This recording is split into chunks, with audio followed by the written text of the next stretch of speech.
वो बहुत टाइम से आप वीडियो भी नहीं डाल रहे थे, बहुत से लोग पूछ भी रहे होंगे कि वीडियो क्यों नहीं डाल रहे हो, ऐसा कुछ।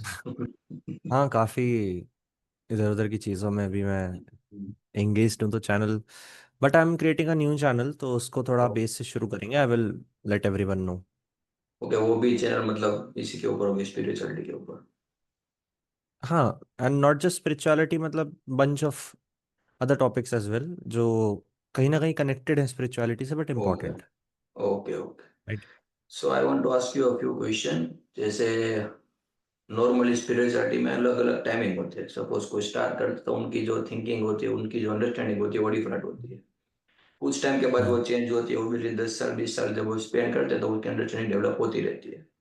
तो वही मैं राइट। आपसे जानना चाहूंगा कि अभी इस वक्त आपकी स्पिरिचुअलिटी का अंडरस्टैंडिंग क्या है, उससे रिलेटेड।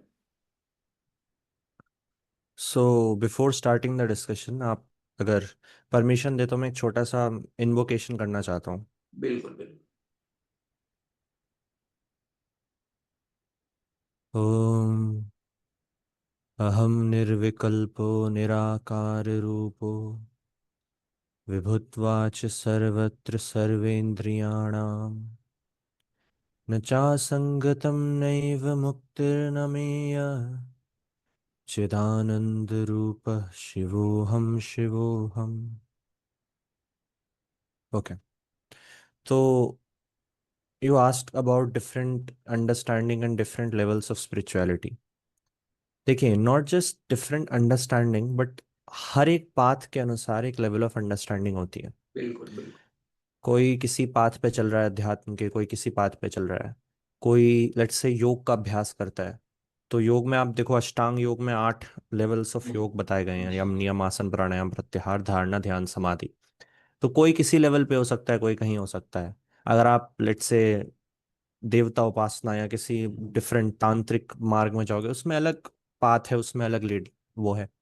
ऐसे ही होता है ज्ञान योग, उसमें आप कोई डायरेक्ट साधना नहीं करते, उसमें आप ज्ञान को, उसका निध्यासन करते हो, उसका निरंतर स्मरण करते हो। और ज्यादातर इसे संन्यास के साथ इजीली किया जा सकता है, गृहस्थ में थोड़ा सा डिफिकल्ट पड़ता है। It is my personal experience, जितने लोगों को मैंने गाइड किया है इसमें। हम्म,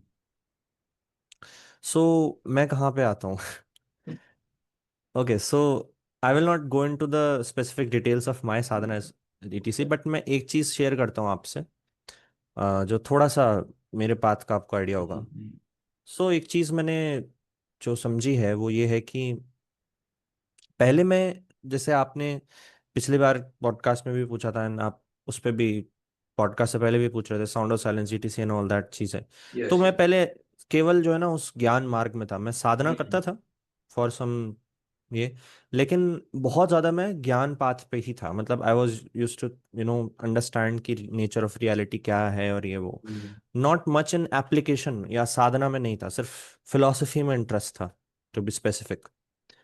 फिर क्या हुआ, मुझे समझ में आना शुरू हुआ कि this is kind of hypocrisy, because let's से कि मैं कह रहा हूँ कि मैं शिव हूँ, और मैं रात को शमशान में जाने से डर रहा हूँ, या फिर मैं I am addicted to something. Hmm, so if and चलो ठीक है, ये सब तो हो सकता है, but I am trying to say राग और द्वेष होता है एक इंसान के अंदर, लाइक्स एंड डिसलाइक्स। एक तरह से बिल्कुल। जैसे let's suppose this is a phone, तो आई एम सेइंग कि मुझे एंड्रॉयड तो पसंद है, but I hate iPhone. Okay, hmm, so what I am trying to say कि इस तरह की आपको बहुत चीजें देखने के लिए मिलेंगी इंसान के अंदर, जिस जो बायसनेस होती है। Hmm, so I was crowded by biasness, and yet I was saying कि मैं सबसे परे ब्रह्म हूँ, या वो शिव हूँ, या चेतना हूँ, कॉन्शियसनेस हूँ। So it was kind of a hypocrisy. Then इस चीज को मैंने धीरे धीरे रियलाइज किया। हम्म, सो आई अंडरस्टूड कि जो योगी होते थे वो सिर्फ इसको एज ज्ञान नहीं लेते थे, कि उसको ज्ञान ले लिया और फिर छोड़ दिया। They use to reach that stage slowly, right. तो अध्यात्म में आप जब साधना करने लगते हो, जब आप ज्ञान को समझने लगते हो, सी कुछ लोग केवल साधना करते हैं, वो भी मुक्त नहीं होते। प्रॉपर ज्ञान साधना कैसे करनी है वो बहुत जरूरी होता है। एंड ज्ञान से भी खाली आप मुक्त नहीं हो सकते। हाँ, कुछ कुछ लोग हो जाते हैं जो बहुत हाई कैलिबर होते हैं, लेकिन उन्होंने भी पास्ट बर्थ्स में साधना करी होती है बहुत। बिल्कुल, बिल्कुल। सो बेसिकली साधना और ज्ञान ये दोनों साथ में चलता है, इट इज लाइक 50-50। आधा 50% शास्त्र है, 50% साधना है। कॉन्शियसनेस और यूनिवर्स, अगर या ऑब्वियसली जो बेसिक आइडिया जो कॉन्शियसनेस है वो आई एम श्योर सबको पता है, लेकिन फिर भी अगर आप उस पर थोड़ा सा बात करें, और मेन चीज की कॉन्शियसनेस और यूनिवर्स क्या इंटर रिलेटेड है, और अगर है तो हम इसको हम्म किस तरीके से समझ सकते हैं। हम्म। ओके, तो ये आपने जो टॉपिक पूछा है, ऐसा कहते हैं कि अध्यात्म इस पे शुरू होता है और इस पे खत्म हो जाता है। Some people say like that. So we will expand on this idea, but इसका भी मैं आपको बताना चाहता हूँ, there are layers of understanding कि आप कितना डेप्थ में समझते हो। मैं बेसिक्स जो है इसका वो समझाऊंगा, और उसके बाद आई विल थोड़ा सा टच करूंगा उसके थोड़े से डीप एस्पेक्ट पे, and then we will move on forward, because these thing are कि आप एक क्या 10 पॉडकास्ट कर लो वो समझ नहीं आएगा नहीं काफी लोगों को। नहीं। So let's start with some basics. So general idea of consciousness, and ये जो शब्द है कॉन्शियसनेस, अगर आप वेस्टर्न साइकोलॉजी को या फिर ऐसे किसी ब्रांच को स्टडी करोगे, वो कॉन्शियसनेस का मीनिंग कुछ और निकालते हैं। वो जिसे कॉन्शियसनेस कहते हैं वो है कि you are listening to me right now, so you are yes. Conscious. But आप अगर गहरी नींद में होगे तो आप नहीं सुनोगे, तो you are not conscious. But जब हम अध्यात्म में इस शब्द का उपयोग करते हैं, कॉन्शियसनेस या अवेयरनेस यस। स्पेसिफिकली, या हिंदी में जैसे शब्द होते हैं चेतना, चैतन्य, तो we are always talking about something जो हमेशा है। इट्स लाइक अ, इवन गहरी नींद में भी कॉन्शियसनेस होती है। ठीक है, so let me start it with some basics. So when you say कि when you use the word मैं, तो आप किसको रेफर करते हो? या तो आप इस बॉडी को रेफर करते हो, या तो आप अपनी किसी मेमोरी को रेफर करते हो कि मैं कौन है। जैसे आपका नाम है अभिषेक, तो अभिषेक के से रिलेटेड जितनी भी मेमोरीज हैं उसको आप मैं बोलते हो। यस। अगर मैं आपकी याददाश्त खत्म कर दूं तो आप खुद को फिर अभिषेक से आइडेंटिफाई नहीं कर पाओगे, right? So that is the thing. लेकिन वास्तव में आप क्या हो, अगर आप देखो, तो उसको समझने के लिए आपको देखना होगा ऐसा कुछ जो कभी नहीं बदलता, जो हमेशा स्थिर रहता है। यस। जो बदल जाता है वो सच नहीं है। Truth never changes, it is the rule of universe. तो ऐसा क्या है आपके अंदर जो नहीं बदल रहा है? अलग अलग तरह के थॉट्स आते हैं, वो चले जाते हैं, लेकिन जो पीछे से सब कुछ को देख रहा है वो नहीं बदलता है। एंड वो जिस भी चीज को देखता है उससे खुद को आइडेंटिफाई कर लेता है। ये थोड़ा सा डीप चीज है, तो मैं समझाने का प्रयास करता हूँ। लेट्स से कि आप सपना देख रहे हो सोते वक्त, तो उस समय आप खुद को उस सपने के कैरेक्टर से आइडेंटिफाई कर लेते हो कि ये मैं हूं, राइट? अभी आप जागे हुए हो तो आपने खुद को इंद्रियों से आइडेंटिफाई किया हुआ है, इंद्रियों से आपको ये शरीर परसीव हो रहा है, इसमें फीलिंग्स आ रही हैं, और थॉट्स से आइडेंटिफाई किया हुआ है। ठीक है, अभी आपकी आइडेंटिफिकेशन यहाँ पे है, तो आप कह रहे हो कि ये मैं हूँ, राइट? ऐसे ही गहरी नींद में क्या होता है, ऐसा नहीं कि उसमें कॉन्शियसनेस नहीं होती। It is not absence of consciousness, it is consciousness of absence. Yes. आप उस नथिंगनेस से खुद को आइडेंटिफाई कर लेते हो कि मैं ये नथिंगनेस हूँ, and it is a unconscious state, right? तो वास्तव में जो जो आइडेंटिफाई कर रहा है उसका अनुभव होना और उसमें स्थिर हो जाना, ये हमें समझाता है कि वास्तविक कॉन्शियसनेस क्या है। आई am talking about the practical aspect, but you ask me कि इसका यूनिवर्स से क्या रिलेशन है, तो थोड़ा सा उस एस्पेक्ट पे बात करते हैं। एक बहुत पॉपुलर लॉ है साइंस में, उसे कहते हैं ऑब्जर्वर्स इफेक्ट, वेरी पॉपुलर। उसमें क्या होता है कि कोई भी आप एक चीज ले लो, let suppose I have this pen, तो ये आपको दिखाई दे रहा है अपने सेंसेस के थ्रू, बट ये वास्तव में यहाँ पे नहीं है। मास वास्तव में नहीं है, वो सिर्फ एनर्जी है। एनर्जी मास इक्विवेलेंस इसको कहते हैं। सो दिस इज जस्ट एनर्जी।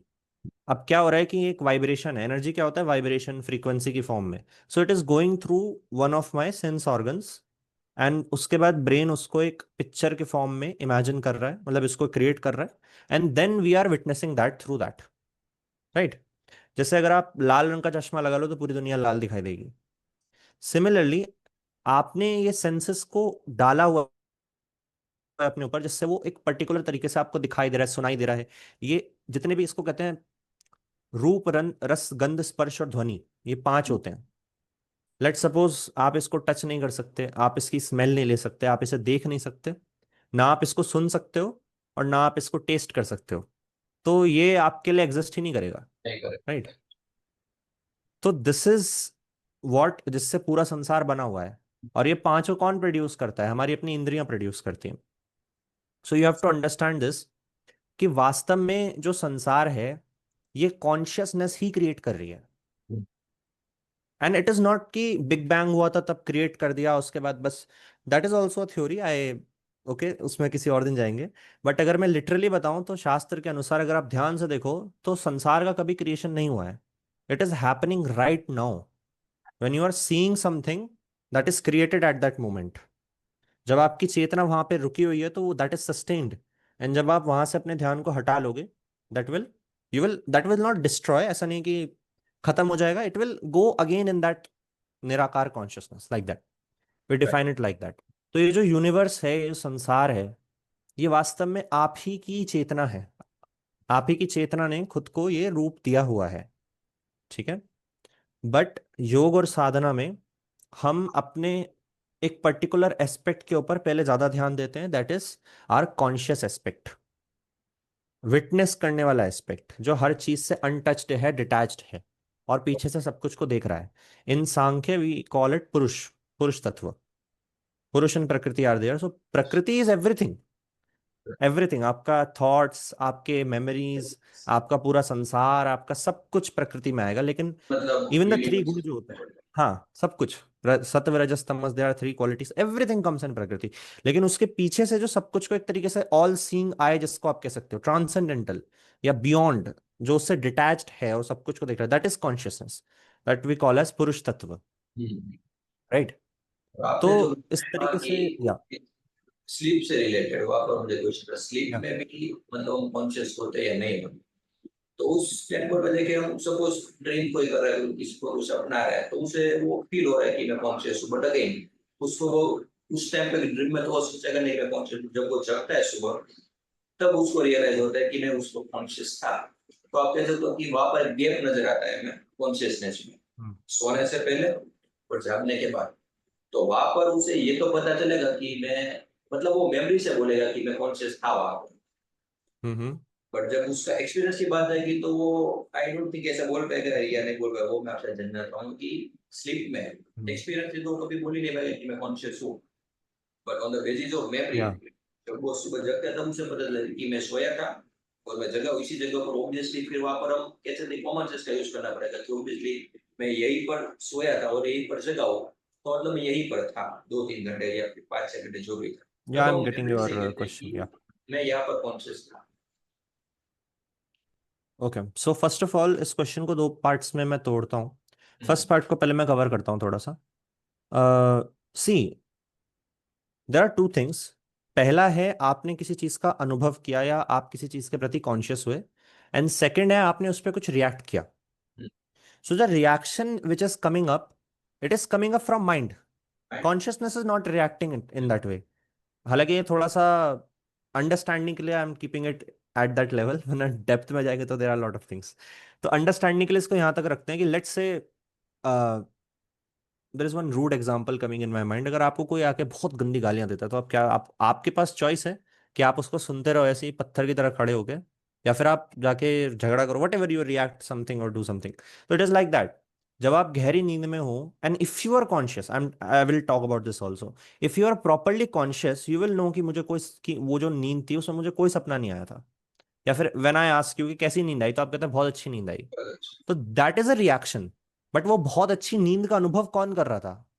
वो कॉन्शियसनेस कर रही थी।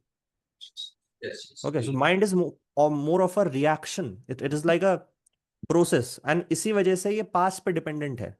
पास्ट में आपने सीखा है कि ये जो होता है ये अच्छी होती है, ये होता है, ये बुरा होता है, ये ऐसे होता है, वैसे होता है। On that basis you react. Consciousness is just a all seeing I sort of, it is just experiencing everything, being detach from everything. कुछ हो या ना हो, इट डजंट केयर। जैसे लोग कहते हैं ना कि मुझे गुस्सा बहुत आता है, मुझे लस्ट बहुत आती है, मुझे ये बुरी क्वालिटी है, ये है, वो है। Consciousness doesn't care about it. Lust है या फिर नहीं है, बॉडी के इट लेवल इज पे। Not biased. हाँ, and not just body, it's like राग और द्वेष उसमें है नहीं। इट इज लाइक लेट्स से मुझे गुस्सा आ रहा है, so how to deal it with it. एक है कि मैं खुद को पकड़ के बिठा के रखूं, हाथ पैर बांध के कुछ कर कुछ कोशिश करूं, या लस्ट होती है लोगों में, कंट्रोल करो किसी तरीके से। One thing is just be detached and witness it without reacting. तो आप कॉन्शियसनेस पे चले गए कैसे? आपको गुस्से के होने या ना होने से कोई फर्क नहीं पड़ता है। If that is right, you are free. So consciousness और फ्रीडम एक ही चीज है, अगर आप डेप्थ में इसको समझोगे। बिल्कुल। स्वतंत्र वर्ड हम यूज करते हैं शास्त्रों में। हम now normal let's cover up the freedom second. Use करते हैं और जो रियल में फ्रीडम है, टोटली डिफरेंट दोनों चीजें। Definitely. So let's use the second word, yes. Second part of the question, sorry. उसमें आपने पूछा कि आप एक जगह सो के उठ, अगर आप सो रहे हो, फिर वो होगा, फिर वो वहीं वहीं पे उठेगा तो उसे लगेगा मैं यहीं पे था, राइट?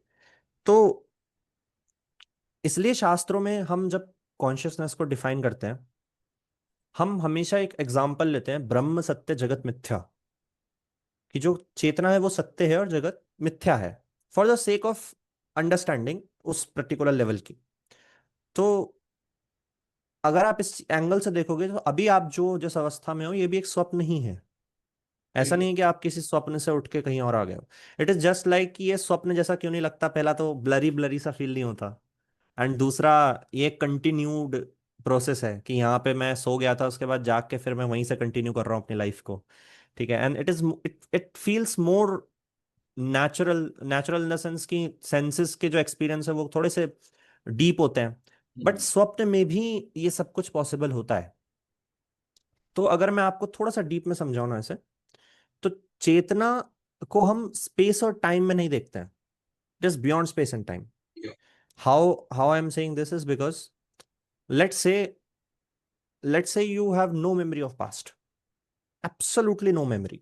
छोटा बच्चा होता है जैसे, can you go in future कि मैं कल क्या होगा मेरे साथ ऑफिस में, परसों ये होगा? नहीं है ना। एंड पास्ट भी नहीं है, पास्ट मेमोरी है नहीं है, वो भी खत्म है।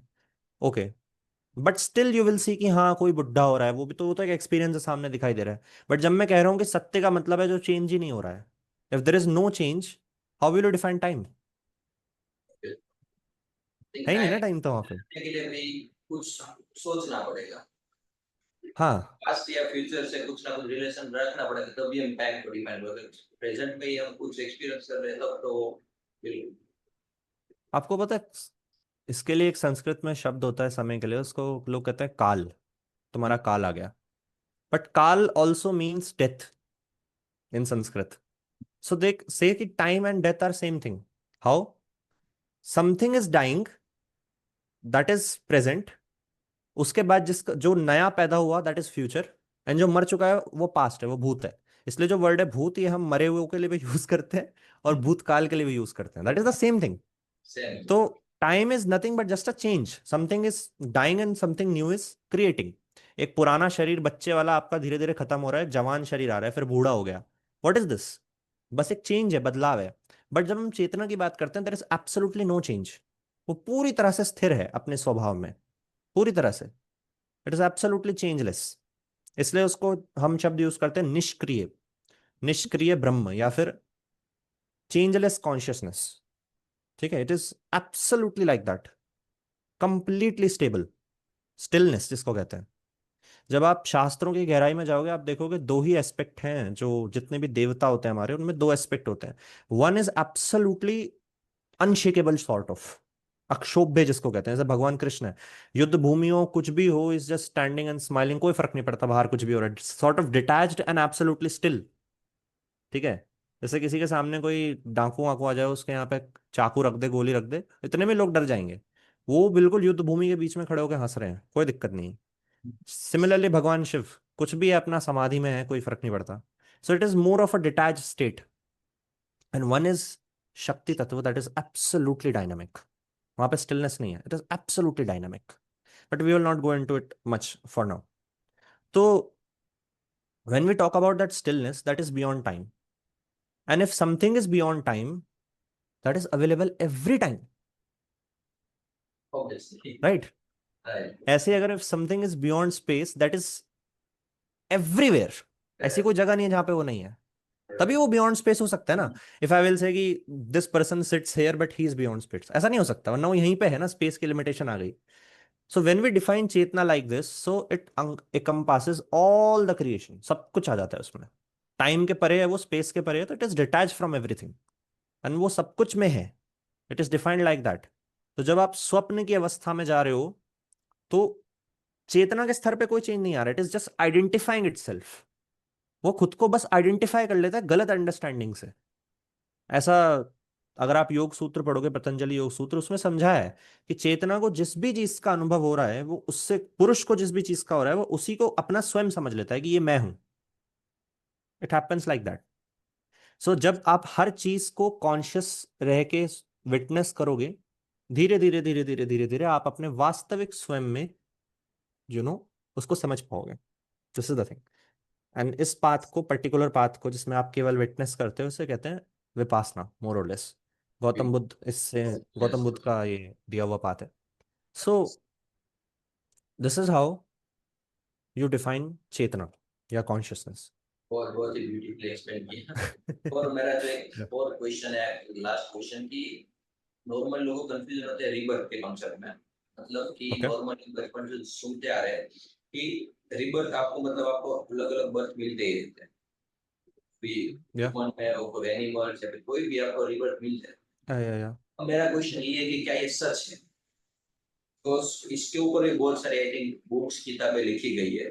उसमें हम्म। अभी हमें ठीक से उसको उसको भी स्टडी करना पड़ेगा कि उसमें भी जो लिखा है वो सच है या नहीं। तो रिबर्थ हम्म। को मैंने जानना पड़ता है, रिबर्थ, और या फिर आप इसको एक और नाम भी जितना मैं समझता हूँ दे सकते हो कि is it related to karma और नॉट। ओके। ओके। राइट। तो ये जो आपका क्वेश्चन है, इसमें देयर आर मेनी टेंजेंट्स, तो एक एक करके आंसर करते हैं। It will take some time, but we will answer it properly, क्योंकि इसमें थोड़ा भी कंफ्यूजन हो गया तो पूरा मतलब पलट जाएगा दिमाग में फिलोसफी सारा। सो पहले किस पे बात करें, रिबर्थ पे या फिर कर्मा पे? कर्मा पे, आई थिंक कर्मा से अगर हम, ओके। ओके। या कर्मा से उस पे चलते हैं फिर धीरे धीरे। सो ठीक है, let's talk about karma. Okay. Hmm. अच्छा, कर्म का जो आज के डेट में कॉन्सेप्ट बना हुआ है वो क्या है? कि आप किसी को थप्पड़ मारोगे, भगवान आपको आके थप्पड़, या कोई और इंसान बेसिकली भगवान के थ्रू आपको आके थप्पड़ मारेगा, that will return to you, that is karma, right? That is basic understanding of karma. अब इसको थोड़ा सा डीप में समझते हैं। पहले समझते हैं कौन से प्रिंसिपल पे बेस्ड है। ये प्योरली अद्वैत पे बेस्ड है। It is based on Advaita. Why? You are everyone. तो आप किसी को दुख दे रहे हो तो आपको भी दुख होगा ना, you are that only. Yes, आप किसी को खुशी दे रहे हो, आपको भी खुशी फील होगी। It is based on that. Pain and pleasure comes out with karma, ये ट्रू चीज है। लेकिन इसको थोड़ा डेप्थ में समझते हैं। हम्म। तो कश्मीर शैविज्म में, जिसको मैं, आजकल मैं भी एक साधक हूँ, आई एम नॉट समवन जो एक्सपर्ट है, don't look me like that. दूर दूर से नहीं हूँ मैं। I am just a small उपासक, साधक जो सीख रहा है अभी चीजें। बट जितना मैंने सीखा है, जो सीमित अंडरस्टैंडिंग है, उसके बेस पे मैं आपको बताता हूँ। तो जो रियलिटी है, जो सत्य है, उसको आप कोई भी नाम दे सकते हो, परमात्मा, Param Shiv, whatever, that's up to you. Let's call it, Kashmir Shaivism में we call it anuttara, anuttara tattva. Okay, you can call it anything, right?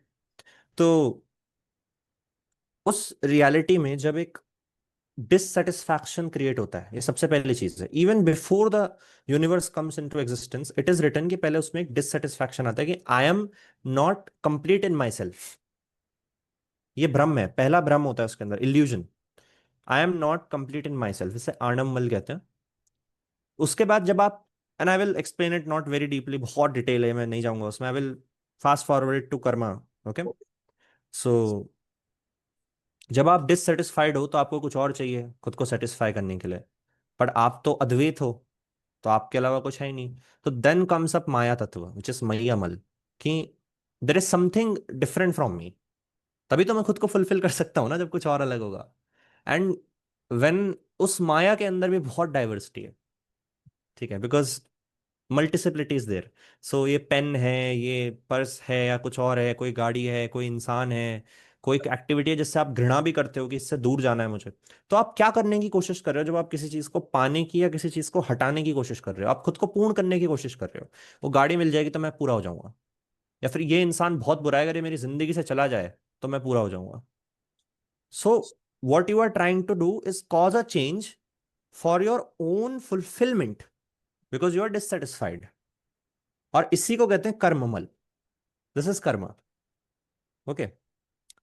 So karma is based on what? It is based on dissatisfaction. And of course maya, because अगर diversity या multiplication ही नहीं होगी तो फिर तो आप क्या किसी चीज के पीछे भाग रहे हो। तो karma is based on dissatisfaction, as simple as that. अगर आपको लेट्स से कोई एक पर्टिकुलर चीज पसंद है, आपको उसके प्रति राग है, राग मीन्स अट्रैक्शन या फिर लाइकिंग, कि मुझे बस ये चाहिए और कुछ नहीं चाहिए, बाकी सब बेकार है।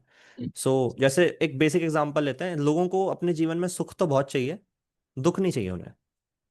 सुख से क्या है, राग है। दुख से क्या है, द्वेष है। द्वेष मतलब इट इज मोर ऑफ अ घृणा या फिर रिपल्शन, उससे दूर जाना है। राइट। तो व्हेन वी से कि मुझे किसी चीज से राग है और हम उसके प्रति एक्शन लेते हैं, that is karma, and that will give us some kind of fruit based on what kind of karma it is. तो दिस इज कर्म। अब कर्म का रीबर्थ से क्या लिंक है? हालांकि कर्म को भी और डिटेल में हमें समझना पड़ेगा, तभी हम रीबर्थ पे आ सकते हैं। शास्त्रों में 3 तरह के कर्म बताए गए हैं: संचित कर्म, प्रारब्ध कर्म और आगामी कर्म। ओके। जब आप बहुत ज्यादा कर्म करते हो, तो वो सारे कर्म रेडी हैं आपको फल देने के लिए। आपके ऊपर पेन या प्लेजर या वट एवर इट इज, वो सब आपका एक तरह से एक तिजोरी के अंदर बहुत सारे पैसे बंद है एक तरीके से। You are not using it right now, but it is there. It is known as sanchit karma. संचित का मतलब होता है किसी चीज को इकट्ठा करना।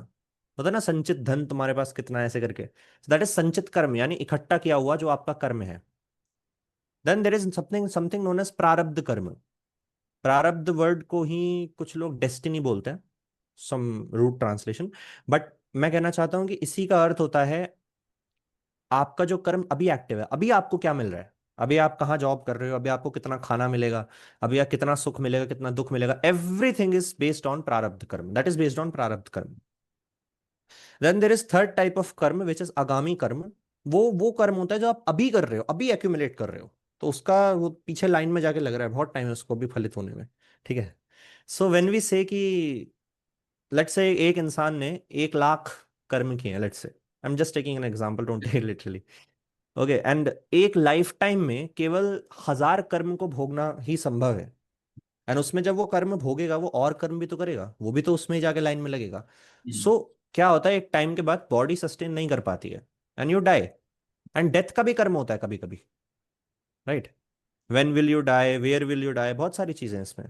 तो उसके बाद क्या होता है कि पुनर्जन्म होता है। अब किसका पुनर्जन्म होता है? अब क्या ब्रह्म का पुनर्जन्म होता है? क्या उस चेतना का पुनर्जन्म होता है? No. When we talk about chetna, there are layers. जो कश्मीर शैविज्म है उसमें 36 तत्व होते हैं, 36 elements of universe. I will not go into depth, but मैं आपको समझाऊंगा पुरुष तत्व के आगे से, तो सांख्य में समझाया गया है। दैट इज कॉन्शियसनेस, पुरुष। देन कम्स अप प्रकृति। प्रकृति इज एवरीथिंग, जो ये पूरा संसार है सब कुछ प्रकृति में आएगा। और इसमें 3 गुण होते हैं, सत्व, रजस, तमस। व्हेन पुरुषा कम्स इन कॉन्टैक्ट विद सत्व गुणा, इट बिकम्स बुद्धि। वो बुद्धि बन जाता है। जब वो रजोगुण में आता है तो वो मन बन जाता है, और जब वो तमोगुण में आता है वो अहंकार बन जाता है। 5 तत्व हो गए, प्रकृति, सॉरी, पुरुष, प्रकृति, मन, बुद्धि, अहंकार। ठीक है। ये जो मन, बुद्धि, अहंकार है, इसको अंतःकरण भी बोलते हैं। अंतःकरण, राइट। ये जो मन, बुद्धि, अहंकार है ना, इसका रिबर्थ होता है। इसको आप जीवात्मा भी कह सकते हो इन सम सेंस। जीवात्मा is more of, so when we say who you are, there are, it is not like कि मैं शरीर हूं, या तो फिर मैं सीधा शिव हूं, ब्रह्मा हूं, ऐसा नहीं है। There are many layers of understanding, many layers of understanding. इसको आपने कुछ कुछ मूवीज में देखा होगा, एक ट्रांसलूसेंट सा एक सेल्फ दिखाते हैं, भूत जिसको बोलते हैं लोग, कि उसकी आत्मा दिखाई दे रही है, तो वो एक थोड़ा सा एक थोड़ा सा ट्रांसलूसेंट सा कुछ दिखाई देगा, धुंधला सा, राइट, मिस्ट के जैसा। That type of body also exist inside us, though it is of course not like movies को लिटरल मत लेना, but that self also exist inside us, which is known as सूक्ष्म शरीर, astral body, so called. All these things exist inside us. ठीक है। उनका rebirth हो रहा होता है, those are getting a new physical body. मन नहीं मरता है मृत्यु के बाद भी, मन भी रहता है। मन मर गया तो आप मुक्त हो जाओगे, मन भी रहता है। अहंकार जो होता है वो थोड़ा सा निष्क्रिय हो जाता है, बट जैसे ही आप दोबारा दूसरा शरीर आता है, आप फिर उससे आइडेंटिफाई कर लेते हो। That is rebirth. And then you will continue, जो भी आपका कर्म है वो आप भोगना शुरू करते रहोगे। Now there is one subject known as jyotish. right? I will not go into it depth because it is one of the most corrupted subjects I have ever seen in my life, one of them. And मतलब ancient ज्योतिष कुछ और था, आज का कुछ और है, इतना मेजर गैप आ चुका है, तो मैं ज्यादा नहीं जाऊंगा। But if you go into that, तो उस पे आप कुछ कॉम्बिनेशंस की सहायता से, कुछ चीजों की मदद से समझ सकते हो कि आपका प्रारब्ध कर्म क्या है, आपको अभी क्या फ्रूट मिलने वाला है। हम्म। सम कुछ कुछ, not completely, some intuition you can get. So this is how we define rebirth. There are more layers to it, but let's keep it simple for now. तो आपका कोई डाउट है तो आप पूछ सकते हैं इसमें। बिल्कुल भाई, अगर सपोज किसी को इस रिबर्ट से फ्री होना, ओके। आपने जैसे कहा कि कर्म इकट्ठे होते जा रहे हो, वो इकट्ठे होते जा रहे या हैं, कभी ऐसा पॉइंट आ सकता है कि जब आप कहते हो कि रिबर्थ नहीं हो सकते, या फिर मतलब आपको उससे फ्री होना पड़ेगा, उन सब कर्म से फ्री होना पड़ेगा, तो क्या वो पॉसिबल हो सकता है? हाँ, इसको ही आप कहते हैं, जिसको शास्त्रों में आपने एक वर्ड सुना होगा बहुत पॉपुलर, मोक्ष। यस। मोक्ष का अर्थ यही होता है कि आप बर्थ और रीबर्थ से मुक्त हो जाओ, निर्वाण या मोक्ष या enlightenment in that sense. But इसका अर्थ सिर्फ ये नहीं है कि आप, अच्छा, आप बर्थ क्यों लेते हो, why you take birth, what's purpose behind it. कर्म भी क्या है, अगर मैंने आपको समझाया, it is more of a raag और द्वेष। Yes. So it's more of a desire, I can say, कि आपके अंदर एक इच्छा है। अब कुछ लोग इसका मतलब निकाल के अपनी इच्छाओं को जबरदस्ती त्यागना शुरू कर देंगे and all that. I am not saying that, just for sake of understanding आपको समझना होगा। Let's say you have a desire of attaining a Lamborghini in your life, बहुत अच्छी, बहुत गहरी डिजायर है। छोटा मोटा तो ऊपर से चलता रहता है, वो हो गया, ठीक है। But I am saying very deep desire of attaining something, and generally it comes in three categories. First survival, second reproduction, and third power. इन तीन की ही ज्यादातर मांग होती है एक जीव की, और इन तीन के हिसाब से योनियां मिलती है। तो let's say you have test, तो मुझे बहुत टेस्टी खाना खाना है, but you are, let's say 80 year old, पर खाने की ऐसी पागलों वाली इच्छा है एंड यू डाइड सडनली, ठीक है।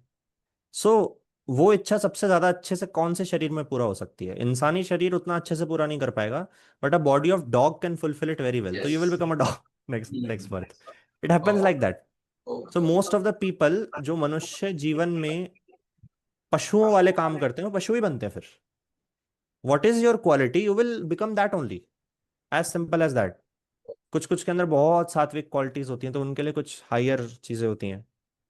राजसी के तो आप फिर से मनुष्य जीवन कंटिन्यू करोगे, ठीक है। तो दीज आर द थिंग्स। तो इनसे मुक्त होना है अगर किसी को, तो कैसे मुक्त हो सकता है। आपको राग या द्वेष से मुक्त होना पड़ेगा, राग द्वेष जो है आपको उससे ही मुक्त होना पड़ेगा, first that is the first thing. उसके बाद जो आपका वास्तविक स्वरूप है, अगर आप उसमें स्थिर हो जाते हो, विच इज पुरुष तत्व, जो मैंने, तो जिस अवस्था में हमें पुरुष का अनुभव होता है, या हम उस अवस्था में पूरी तरह से, जब we are completely in that तत्व, untouched of everything, so traditionally we call it निर्विकल्प समाधि, ठीक है, हाईएस्ट फॉर्म ऑफ समाधि। सो ऐसा कहते हैं कि अगर आप अपने वास्तविक स्वरूप के दर्शन कर लेते हो, there are higher states then निर्विकल्प also, but let's keep it till निर्विकल्प ओनली। तो अगर आप निर्विकल्प में पूरी तरह से स्थिर हो जाते हो और आप शरीर छोड़ देते हो उस अवस्था में, तो आपका रीबर्थ नहीं होता है उसके बाद, because you have left the अंतःकरण। रीबर्थ किसका हो रहा है, वो अंतःकरण का हो रहा है, जीवात्मा का हो रहा है। बट आप उस समय अपने ट्रांसेंडेंटल रियलिटी में पूरी तरह से फिक्स हो चुके हो, उस तत्व में आप पूरी तरह से फिक्स हो चुके हो, तो आगे की जो लेयर्स है उसका रीबर्थ होना बंद हो जाएगा। एंड अगर इस अवस्था में आप पूरी तरह से अपना शरीर छोड़ देते हो, तो देर आर टू चांसेस। पहला तो होता है कि आप, एस्ट्रल बॉडी अगर आपकी तब भी इंटैक्ट रहती है, तो आप उससे हायर स्टेट्स में जा सकते हो, या फिर there are things. But generally क्या होता है, आप उसके बाद you cease to exist, you are not there any more, you are free. And उस अवस्था में क्या होता है, चितानंद होता है। सो भाई, जैसे आपने कहा कि सपोज कोई हम्म। मतलब अपने जो रियल स्वरूप है उसमें चला जाता है, तो उसके बाद भी वो कर्म तो करता है, बट वो आउट ऑफ डिस्टेंस में क्यों नहीं होता है? मतलब कोई ना ओके। कुछ तो सही हो, हम्म। तो क्या वो तो काउंट हो गए ही नहीं होते कर्म? जब सब हम्म। अपने जो रियल फॉर्म में जब वो इंसान रह जाता है, तब भी वो कर्म तो करता है बेसिकली, बट वो आउट ऑफ डिस्टेंस में क्यों नहीं होता है? इसलिए नहीं होता कि खुद को कोई ना कुछ पाके या खोके उसको खुद को पूरा करना है, वो हम्म। ऑलरेडी हो हम्म। चुका है। देखिए 100% इसको कहेंगे, बिल्कुल 100% कि डिससेटिस्फैक्शन के लिए नहीं, ऐसा कोई कर्म नहीं होता जो आप बिल्कुल 100% करो out of satisfaction. So there are layers of understanding, but अभी के लिए इसको आप इस अंडरस्टैंडिंग को रखिए। But the state I am talking about निर्विकल्प, उस अवस्था में आप, let's put it this way, कि उस अवस्था में आप कर्म नहीं करते। Hmm. You are more like, so everything is happening but you are not reacting to it. And कर्म एक तरह का रिएक्शन ही है अगर आप डेप्थ में समझोगे। But there is one form of कर्म एज वेल जो हमारी आत्मा से आता है, हमारी आत्मा के स्वभाव से आता है, जो आपने कहा which is not coming out of ये right. Dissatisfaction, it is just coming out of just expressing the inner self. Right. वो जो कर्म होता है अगर आप उसको करते रहो, दैट इज नोन एज कर्म योग। और अगर आप उस कर्म को करते हो तो कोई उसका कुछ, कोई यू डोंट गेट एनी ये। तो कृष्ण भगवान ने ये समझाया है भगवत गीता में बहुत सुंदरता से कि सुख दुखे समय कृत्वा राघा राभा, सॉरी मैं प्रॉपर श्लोक बोल देता हूँ, थोड़ा सा फंबल हो गया। सुख दुखे समे कृत्वा लाभा लाभो जया जयो ततो युद्धाय युज्यस्व नैवम पाप मवाप्स्यसि। यानी अगर आप सुख दुख को समान देखते हो। अब कुछ लोग क्या होते हैं ना इसमें, let me mention because it's important. हम इंसान सबसे जल्दी खुद को डायल्यूजन में डालते हैं, तो ये करना राइट। जरूरी है। सुख दुखे समय कृतवा का मतलब ये नहीं कि बहुत, अगर आपके घर में लेट से कोई कुछ बहुत इंजॉइंग कुछ हो रहा है या लाइफ में कुछ बहुत अच्छा इवेंट हो गया, जैसे वन जेंटलमैन मैसेज मी कि मेरा आज पुत्र का जन्म हुआ है घर पे, एंड मुझे उसकी कोई खुशी नहीं है क्योंकि मैं अपना स्थिर हूँ अद्वैत में। तो दिस इज नॉट समथिंग कि यू आर स्थिर इन अद्वैत। आप अपने आप को मूर्ख बना रहे हो और आप लाइफलेस होते जा रहे हो। You are right. Getting depressed, it is not adhyatma, it is depression. ठीक है। राइट। ऐसे ही दुख किसी किसी को फील ही नहीं होता है, कुछ कुछ लोग होते हैं वो इतना पत्थर हो जाते हैं अंदर से कि उन्हें दुख फील ही नहीं होता है। दैट इज ऑल्सो नॉट अध्यात्म। अध्यात्म वो है जब ये दोनों अच्छे से फील हो रहे हैं, yet you are detached and free in आनंद। आनंद नहीं जा रहा है, वो वहीं का वहीं, आप उस अवस्था में तब भी स्थिर हो अपने सेल्फ में, तब हम कहेंगे कि आप स्थित प्रज्ञ हो चुके हो। सुख दुख आपने समान रूप से आप देख रहे हो, लाभ हानि जय पराजय। So it is like he saying कि just be conscious and fight. Don't care about the consequences, don't care about the कि तुम्हारे ऊपर उससे क्या इफेक्ट आएगा, तुम्हें सुख प्राप्त होगा दुख प्राप्त होगा, just do it out of, अपनी आत्मा की आवाज को सुनो and just do it, that's it. Because मन किसी चीज के पीछे भागता है, ये करना है वो करना है, आत्मा किसी चीज के पीछे नहीं भागती है। इनफैक्ट देर आर स्टेट्स जो मैंने पर्सनली भी एक्सपीरियंस करी है थोड़ा बहुत, नॉट मच। इसमें क्या होता है, आपका जब मन थोड़ा सा डिसॉल्व होने लगता है, kind of, I will not use the word dissolve, but एक डिस्टेंस आने लगता है मन से, तो आप अपने गहराई की जो आत्मा की आवाज है, दिल की आवाज, what ever, you can listen that different from मन। तो अगर आप फिर उसको करते रहोगे, आपकी लाइफ बिल्कुल not exactly smooth, but like you will not need guidance much. आप सही डायरेक्शन में जाते रहोगे, प्रकृति is your guide after that. लेकिन वो आवाज हम सबके अंदर होती है। बट क्या होता है कि जो हमारा मन है वो थॉट्स में, थिंकिंग में और अलग अलग तरह की चीजों की वजह से हम उस आवाज को पहचान नहीं पाते, उसमें खो जाती है। So that is why it is said कि अगर आप उसमें स्थिर हो जाओगे अपने वास्तविक स्वरूप में, तो आप इस चीज से मुक्त हो जाओगे, व्हाट वी नोन एज कर्ममल। ठीक है। एंड अगर आप उसमें स्थिर रहे तो आप माया से भी मुक्त हो जाओगे। तो इसलिए कहते हैं कि जो संसार में रह के साधना को कंटिन्यू करना चाहता है टू सम एक्सटेंट, वो कर्मयोग का पालन कर सकता है। 100% तो उसमें बहुत टाइम लगेगा मुक्त होने में, because there are some states जिसमें आपको रोज 7-8 घंटे देने पड़ेंगे आफ्टर सम पॉइंट इन साधना। तो मटेरियल लाइफ से थोड़ा सा तो कट ऑफ हो गया आप कुछ समय के लिए, नॉट परमानेंट। इन दो स्टेट्स अभी के लिए कुछ नहीं। अभी जितने भी लोग मेरे को सुन रहे हैं ना, if they want to do some practice, because ऐसा नहीं है कि मैं यहाँ पे ज्ञान देके चला गया, मैंने खुद प्रैक्टिस बोला, कुछ करने के लिए नहीं दिया। छोटी सी प्रैक्टिस एक दे देता हूँ मैं। सी, आपको क्या करना है ना, आप एक जगह बैठो शांति से, एंड जो कोई भी, this is Vipassana by the way, जो कुछ भी फीलिंग आ रही है, जो भी फीलिंग आ रही है, बुरा लग रहा है अच्छा लग रहा है whatever, just let it happen. Don't try to control it. लोग जब ध्यान भी करते हैं ना, मैंने देखा है most of them will do like this कि ये विचार क्यों आ रहे हैं मेरे मन में, ये यादें क्यों आ रही है, मुझे तो यहाँ ध्यान लगा के रखना है। They will never succeed in ध्यान, बिकॉज जितना आप रिएक्ट कर रहे हो उतना ही मन पावरफुल होता जा रहा है राइट। आपको। So if you allow me, तो मैं एक छोटा सा एग्जांपल लेना चाहता हूँ। वेस्ट में एक बहुत पॉपुलर सा एक वो है, डीमंस होते हैं वहां पे, आपने हॉरर मूवीज में देखा होगा। They will possess some girl और सम बॉय और right. Something, they will right. React in a very very that manner, horrifying manner. तो क्या होगा फिर, कोई एग्जॉर्सिस्ट आएगा उसको निकालने के लिए, some kind of they will do things. So what what they will do, you will see this pattern कि they will try to invoke your regrets. Yes. कि तू क्या बिलीव विलीव की बातें कर रहा है, तूने देख ये करा था, तूने वो करा था, ऐसे करके वेरी थिंग्स जो आपके माइंड में है, बट आप किसी को सामने बोल नहीं सकते, आपको शर्म आ जाएगी, आपको रिग्रेट फील हो जाएगा। They will take out those things in front of you कि देख, तू कोई दूध का धुला नहीं है, तू ये सब हिपोक्रेसी बंद कर और ये सब, like that. So mind is exactly like that. If you will engage with it, वो अपने आप ही तुम्हें, आपको अपने आप ही it will make you away from the truth. तो माइंड के ऊपर अगर आप ध्यान भी दे रहे हो ना कि चुप रहे, तो अगर इतना भी बोल रहे हो, तो माइंड इज विनिंग, बिकॉज आप रिएक्ट कर रहे हो उस शैतान के आगे, तो वो आपको कंट्रोल करेगा फिर अच्छे से। But if you kind of ignore it, if you kind of late it happen, रोकना नहीं है, लेट इट हैपन। बुरा विचार आ रहा है, आता रहे, अच्छा विचार आ रहा है, आता रहे, डिटैच होके बस उसको देखते रहो शांति से बैठ के, don't react.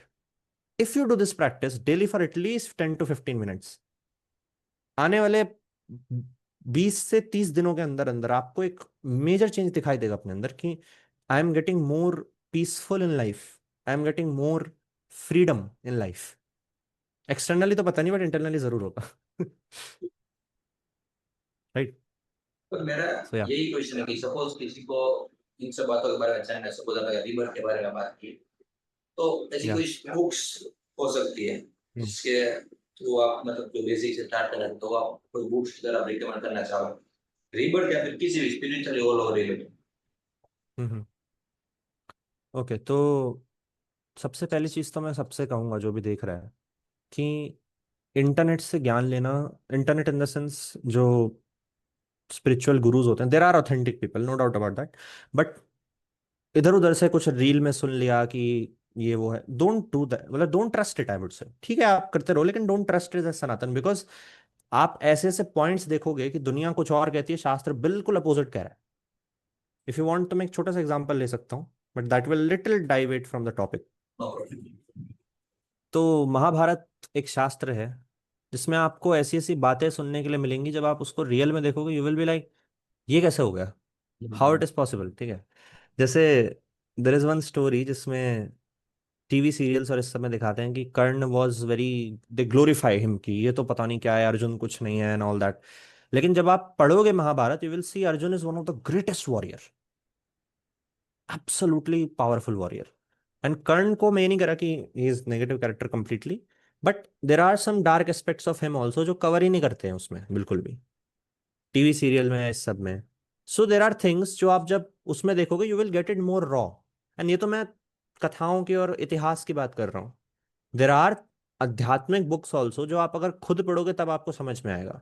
So even if you can do reading for just 5 pages a day, 10 pages a day, it is enough to start. But आपको करना चाहिए ये चीज।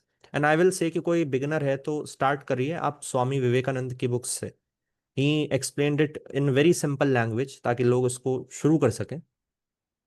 देन पतंजलि योग सूत्र आप पढ़ सकते हैं, बहुत बहुत अच्छा। मैंने इसका एक दो बार एग्जांपल लिया आज इसमें।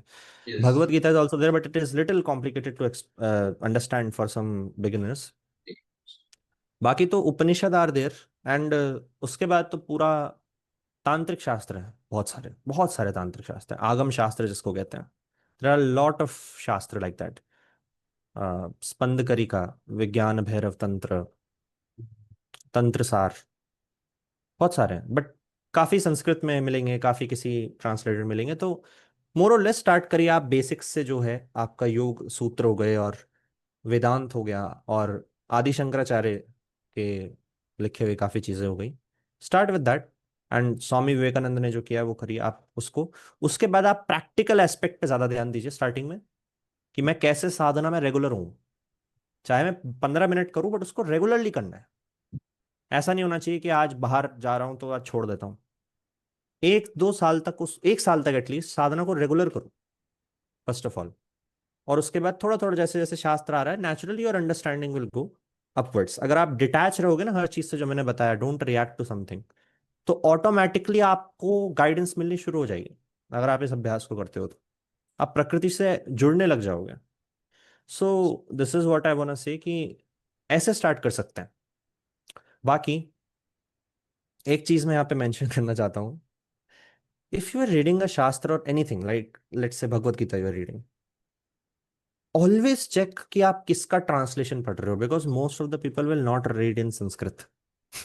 और उसमें भी तो वही ये बात, देख, बस कोई बुक रीड कर रहा है तो उसमें जो लिखा है हाँ। वो मान लेना कि यहाँ पर लिखा है, इसमें लिखा तो मतलब सही होगा। मतलब ट्रांसलेटर्स को भी गलती हो जाती है कि वो लिखा क्या है और एक्चुअल ट्रांसलेशन क्या हो रही है। तो यहाँ पर जो पढ़ रहा है उसका भी एक टाइप ऑफ रिस्पॉन्सिबिलिटी बनती है कि आप उसको ध्यान से समझो। एग्जैक्टली।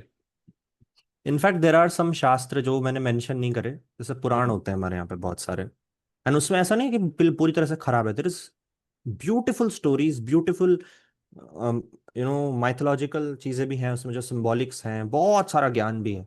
लेकिन मैंने उसको क्यों मना किया as a beginner, because there is lot of corruption in it also. Yes. सिर्फ ट्रांसलेशन नहीं, संस्कृत श्लोक भी गलत है, वो भी बाद में ऐड किया गया है ब्राह्मणों द्वारा, जो उस टाइम पे होते थे। उन्होंने उसमें ऐड किए उल्टी सीधी चीजें, जो बाद के लोग जो है उसको पढ़ते हैं उन्हें समझ में नहीं आएगा कौन सा। जैसे Mahabharata, I was taking example, तो महाभारत को एक्सपेंड करते हैं। महाभारत कहा जाता है वेद व्यास जी ने गणेश जी के साथ मिलकर, मतलब दे रोट इट डाउन। ऐसा नहीं कि उन्होंने क्रिएट किया, वो they just wrote it down on some एक उसमें। तो उन्होंने 8,000 श्लोक लिखे थे, something 8,000 something, I don't remember the exact number. And उसके उनके जो शिष्य थे, उन्होंने उन्हीं के शिष्य थे वो, उन्होंने 32,000 श्लोक का महाभारत सुनाया था। और उसको भी मैं, उसका नाम पड़ा था जय, उसको कहते थे जय। जय था उस शास्त्र का नाम। And it is okay, it is completely okay. उनके जो शिष्य थे, he was also authentic. But आज महाभारत 1 लाख श्लोक से ज्यादा की है, बाकी 70,000 कहाँ से आए? ठीक है। सो वो बाद में ऐड किया गया है टू लाइक, जैसे फॉर एग्जांपल मैंने एक एक लाइन पढ़ी महाभारत में, मैंने सोचा कि लोगों को समझने में मुश्किल होगी, तो let me add one more line of explanation. But वो इतनी गहरी चीज थी, मेरा भी तो कैलिबर होना चाहिए ना कि मैं समझ पाऊँ उस लेवल पे। मैं तो अपने थॉट्स लिख रहा हूँ। अब क्या हुआ कि टाइम के साथ साथ आज पता ही नहीं है कि कौन सा श्लोक पुराना है, कौन सा बाद में लिखा गया है। तो ये एक प्रॉब्लम है जिसकी वजह से आई ऑलवेज से कि आप ऐसे शास्त्र पढ़िए जो थोड़े से, जिनका मिसअंडरस्टैंडिंग करना बहुत मुश्किल है। तो योग सूत्र इज वन ऑफ देम। वेदांत का भी कुछ कुछ जगह पे हुआ है, बट मैं आपको ऑथेंटिक बता रहा हूँ, आदि शंकराचार्य का ऑथेंटिक है। देन विवेकानंद को आप स्टडी कर सकते हैं। Then if someone wants to do bhakti and all that, तो आप तुलसीदास के पाथ को भी फॉलो कर सकते हैं to some extent. Though I don't have much idea about it, but they can do. बाकी आप अगर आगम शास्त्रों को पढ़ोगे, वो उसमें बहुत कम करप्शन है आज की डेट में भी। तो थैंक यू सो मच। जितना भी मतलब मेरे माइंड में जो दो तीन क्वेश्चन थे उसने मतलब बहुत ही ब्यूटीफुल आंसर दिया। Thank you so much. Yeah so anything else you wanna know, say और आस्क? मतलब ओके। जो क्वेश्चन थे उसमें आपने बहुत अच्छे से आंसर दिया, लेकिन जैसे मैंने, मुझे यही क्वेश्चन था कि जो बुक रिकमेंडेशन था, अगर किसी को स्टार्ट करना है तो वो कहाँ से स्टार्ट कर सकता है। मैंने आपने दो तीन बुक दिए, which is very helpful. So thank you so much. Yeah सो करते रहिए आप ऐसे ही, and मिलते हैं दोबारा in future. Her her Mahadev.